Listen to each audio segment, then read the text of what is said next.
With thousands thought to have died or been wounded as the biggest attack on a European state since World War II unfolds, Russia and Ukraine agreed on Thursday on the need to create humanitarian corridors to help civilians escape, as the war creates 1 million refugees.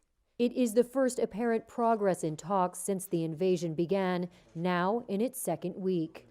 Russia said substantial progress had been made, while the Ukrainian side pointed to an understanding on helping ordinary people, but not the results Kyiv had hoped for. Despite the progress, Russian forces continued to surround and attack Ukrainian cities, including Mariupol, the main north port in the east, which has been under heavy bombardment with no water or power. Officials say they cannot evacuate the wounded. Still, Ukrainian soldiers and civilians kept up the resistance to the Russian onslaught.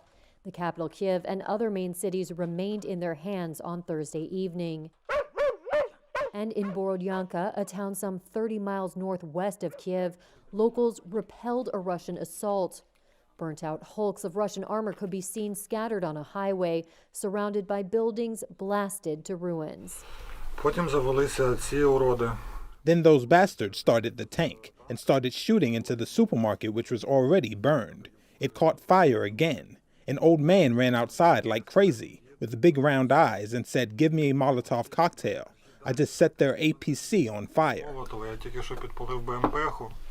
Ukrainian President Volodymyr Zelensky again pleaded with allies to institute a no-fly zone. Tell us how many people must be blown up, how many legs, arms, heads must be torn off and fly away to finally reach you, to make you introduce a no-fly zone. How many? Tell me the number. I will go myself and we will count and wait until the time comes. The West, however, has continued to respond to Russian President Vladimir Putin's barrage by tightening sanctions. And on Thursday, U.S. President Joe Biden announced further punishments for Russian oligarchs, including a ban on travel to the U.S. The severe economic sanctions on Putin and all those folks around him, choking off access to technology as well as cutting off access to the global financial system.